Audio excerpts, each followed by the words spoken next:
Ok, pessoal, vamos à frente, ainda com o menu inserir e ainda com comandos, vamos dizer assim, simples. Tá?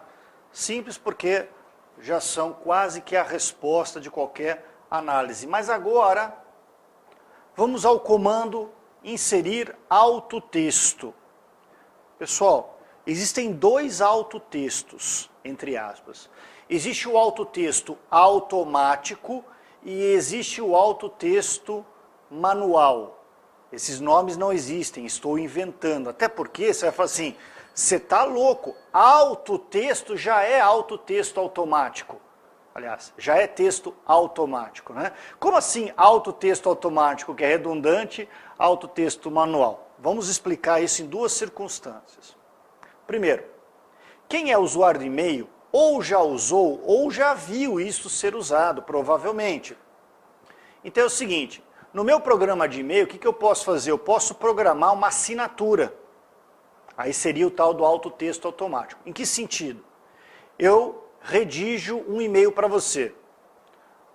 Caro aluno, conforme solicitado, estou enviando em anexo o gabarito da próxima prova que vai acontecer daqui a 2 semanas, que eu já peguei aí por fora. Beleza. Tá louco, né? O cara fala isso e ainda joga na internet um negócio desse, depois não sabe quem vai preso. Galera, olha só. Eu só digito isso. Mas quando o e-mail chega para você, você lê, caro aluno, conforme solicitado, está aí, né, o gabarito, não sei o que, não sei o que. Atenciosamente, René, VIPJC, telefone, e-mail, né, contato, aquela coisa toda. Esta assinatura é um texto automático. Um texto automático de assinatura. Muito bem. Ele será inserido em todos os e-mails que eu enviar da minha caixa postal. É isso que eu costumo brincar, que é um autotexto automático. Tá bem? Agora, vamos imaginar que o sujeito lá no escritório de advocacia, ele tem que escrever, ele tem que digitar no documento do Word umas 10 vezes por dia, excelentíssimo, digníssimo, maravilhoso, sensacional, grande sujeito, né? Juiz da 389ª Vara Civil, né? De Pindamonhangaba. Galera, o que acontece? Esse cara está de saco cheio de fazer isso, manualmente, digitando lá todo dia, toda hora, ao longo do dia. Então, vamos lá. Inserir autotexto. Vejam a janela. Primeira coisa que ele vai fazer, ele vai criar um novo texto. Um novo texto automático, por este comando novo ou pelas teclas de atalho Alt mais F3. E aí ele vai, a hora que ele criar o autotexto, ele vai colocar o autotexto numa dessas categorias. Assinatura, assunto, cabeçalho, rodapé. Vamos imaginar que ele coloque aqui, ó, no último elemento, saudação. Então ele cria um novo autotexto e joga lá em saudação. Ok. Meia hora depois, ele abre um novo documento em branco do Word e precisa digitar de novo. Excelentíssimo. Tá? O que ele vai fazer? Ele não vai digitar tudo isso agora. Agora ele vai até o menu inserir, vai apontar para autotexto, depois ele vai apontar aqui para saudação e vai abrir, como vocês sabem do lado direito, vai abrir a lista de textos existentes. Ele vai clicar naquele que é o designado e aí esse texto inteirinho vai entrar lá no início do documento do Word para ele. Então, isso é o que eu brinco dizendo que é um autotexto manual. Ele só será inserido quando o usuário determinar e no local que o usuário determinar, diferentemente daquele assinatura do e-mail, que é em todos os e-mails e automaticamente no final do texto inteiramente digitado. Autotexto é só isso. Ele favorece a digitação repetitiva ou torna desnecessária uma digitação repetitiva. Você cria lá uma situação. É bem interessante.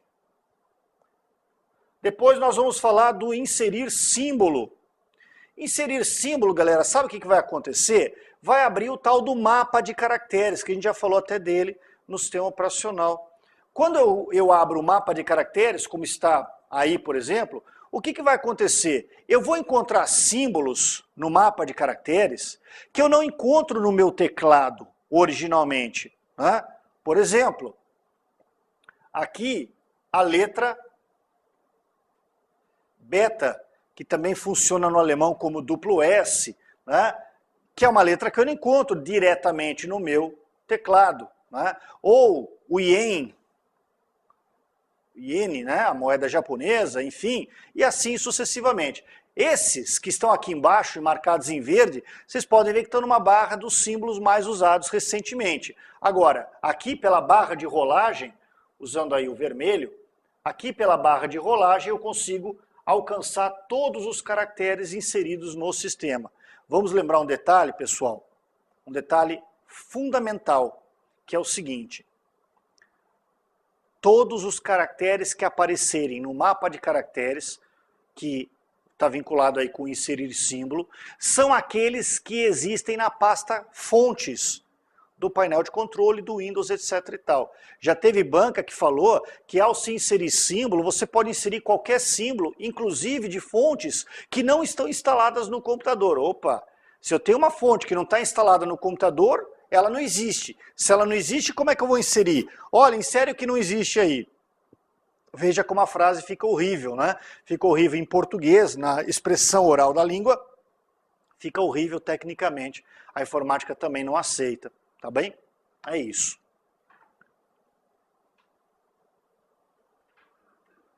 Inserir comentário. Galera, olha só. Eu selecionei lá um trecho qualquer, fui ao comando inserir, inserir comentário. Vejam que ele puxou aqui para o lado direito, fora da margem inclusive, né? Ele puxou uma espécie de um balãozinho aqui circulado em amarelo, né? Então vem toda uma linha vermelha e ali eu posso inserir o meu comentário. Galera, prestem muita atenção. Eu vou aqui apagar tudo, vou fazer uma linha, vou só fazer uma linha na cor azul, digamos. Vejam esta linha, por favor, observem. Tá? Galera, olha aqui em cima na régua.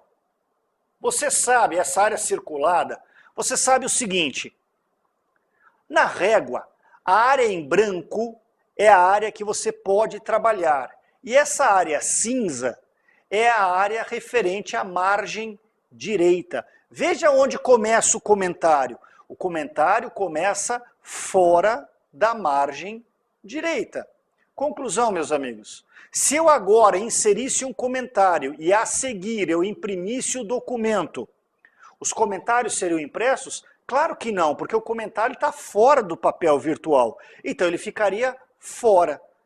O comentário passaria, nesse caso, a ser um recurso de exibição. Para que eu conseguisse imprimir o comentário, eu precisaria aumentar muito a minha margem direita, para que ele pudesse ser impresso dentro da margem. Mas, em princípio, não. Em princípio, o comentário não é impresso. Ora, para que serve isso? Justamente para que eu possa fazer uma anotação pessoal a um documento sem alterar o conteúdo padrão do documento.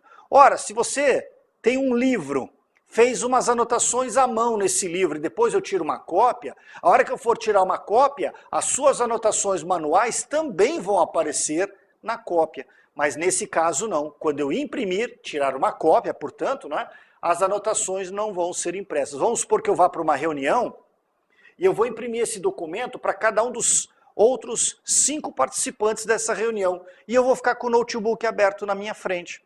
Então eu imprimo o documento original e aqui no comentário tem alguma informação. Não esquecer de falar sobre isso, sobre aquilo. Aí no meio da reunião, eu vou falar, olha, se vocês olharem nessa parte do documento, inclusive tal, os caras vão falar assim, nossa, o cara lembra de tudo, hein? Não lembro não, galera. Eu não lembro de tudo. Acontece que o Word está lá para me fazer esse lembrete de um comentário que eu inseri previamente. É só isso. O comentário pode ser inserido com 10, 20, 50, 60, 80 palavras sem problema nenhum. Tá? Por quê? Porque ele está num espaço que não vai ser impresso. Portanto, a ocupação do espaço para o comando não chega a ser um problema de fato. Bem legal esse comando também. Muito bem. E aí, meus amigos, nós vamos dar início a outro menu muito importante. Só que a vantagem deste menu, que é o menu formatar, é que nós já discutimos muitos desses comandos através da chamada barra de ferramentas formatação. Se for o caso, antes até de você sequenciar aqui, se você gostar, se você achar a ideia interessante, ou não, tanto faz, dá um pause aqui, não é? Abre lá o módulo em que trabalhamos com a barra de ferramentas formatação, revisa aquele material e depois vem para cá. E aí você vai ficar com mais facilidade de entender só as diferenças que nós vamos comentar a partir de agora. Tá bem? Muito bom. Vamos lá. Formatar fonte. Galera, formatar fonte, abre essa janela com 3 guias, né? A última nem será importante. Mas enfim, o que nós vamos fazer aí? Nós vamos escolher o quê? A fonte, o estilo, que seria itálico, negrito, etc. Nós vamos escolher o tamanho, nós vamos escolher o estilo de sublinhado, a cor da fonte e assim sucessivamente. Tudo isso já discutido na barra de ferramentas padrão. Aí nós temos 4 efeitos. Aliás, quem adora esses efeitos, diz passagem, é a VUNESP, nas provas de tribunais, como o TJ, né? A VUNESP é apaixonada por isso aqui. Então vejam, 4 efeitos: taxado, taxado duplo, sobrescrito e subscrito. Galera, taxado. Então vamos lá. Em primeiro lugar, o efeito taxado é aquele em que uma linha corta o texto pelo meio. Tá legal? Ora, perguntar agora para você o que é o efeito taxado duplo, é até maldade, né? Mas é isso mesmo. São 2 linhas paralelas cortando o texto pelo meio. Sobrescrito. Sobre. É para cima esse negócio. Então, eu poderia fazer o quê? Eu digito num documento do Word o número 42, por exemplo, seleciono só o número 2 e depois eu aplico sobrescrito, o que vai gerar algo como 4 elevado ao quadrado. Esse 2 vai ficar para cima da linha padrão. E o subscrito? Ora, claro, né? Eu digito o H, o número 2 e a letra O, para a fórmula da água, só que aí eu seleciono apenas o 2 e aplico sobre ele o efeito, né, o formato subscrito. Sub é para baixo. Então, é claro, o resultado apresentado ao final é este, aproximadamente. Tá legal? Então, taxado é cortado pelo meio, taxado duplo, dupla linha cortada pelo meio. O texto. Sobrescrito, escrito para cima, subscrito, escrito para baixo. Bem tranquilo. Agora vem uma coisa importante. Observe no slide que existe no canto inferior esquerdo um botão chamado padrão. Ora, galera, nós temos lá no Word, a gente já falou dele, por isso que eu falei de rever eventualmente aquele módulo sobre a barra de ferramentas, nós temos o formato, o estilo chamado normal. E o estilo chamado normal, já discutido aqui, tem a ver com o arquivo normal.dot. .dot é arquivo de modelo, tal. Normal tem a ver com estilo. E esse é o arquivo que o Word usa para abrir novos documentos em branco, bem como para usar o formato normal. Vejam aí no slide. Eu utilizei o quê? Fonte calibre, né? E tamanho 10. E depois eu cliquei exatamente nesse botão dentro do retângulo verde. O Word pede uma confirmação e eu confirmo. Pessoal, eu acabei de alterar o arquivo de modelo. Eu disse a vocês lá atrás, todo arquivo de modelo pode ser alterado e personalizado. Nesse caso, eu alterei o modelo normal.dot. Na próxima vez que eu abrir um documento do Word, em branco, ele vai abrir como? Fonte calibre tamanho 10, e não mais o Times New Roman corpo 12, que seria o padrão do documento. É isso. E também agora, nós temos uma outra coisa importante, que é o espaçamento de caracteres, meus amigos. O espaçamento de caracteres é uma coisa da maior importância. Vejam aqui que o espaçamento é dito normal, tá? Aí dentro, galera, nós temos mais duas opções: expandido e condensado. Expandido, aumentar a distância entre caracteres. Condensado, condensar, diminuir a distância entre caracteres. Ora, imagine que eu tenha digitado no Word um parágrafo com umas 5 linhas e tenha acontecido uma coisa meio desagradável. Tem acontecido isso aqui, ó, galera. A última linha do parágrafo fica bem no comecinho. Isso aqui é meio que condenável, né? Ora, o que eu poderia tentar fazer? Eu seleciono esse parágrafo em questão, tá? Vou lá no formatar fonte, na guia espaçamento de caracteres, e eu uso agora o formato condensado. 0,1, talvez 0,2, já resolvo o meu problema. Você vai falar assim: oi, Ener, 0,1 não é nada, cara. É verdade. 0,1 em termos de moeda brasileira, 0,1% não, 0,1 da nossa moeda são 10 centavos, né? 10 centavos é dinheiro? Bom, 10 centavos não é nada, entre aspas. Se você perder uma moedinha de 10 centavos no meio da rua, provavelmente você não vai ficar mais pobre por causa disso, né? Ou menos rico. Mas, galera, se você começar a perder 10 centavos o tempo inteiro, a hora, a cada 5 minutos você perde 10 centavos. Pô, se a cada 5 minutos você perder 10 centavos, por hora você já vai perder 60 centavos. Né? Por dia você vai perder um dinheiro razoável, você vai perder quase 15 reais, o que daria aí por mês, né, um prejuízo de 440 reais e tal, e por ano então, pelo amor de Deus. Aí você vai chegar no final do ano, vai falar que você perdeu aí 5 mil reais, pô, 5 mil reais é dinheiro.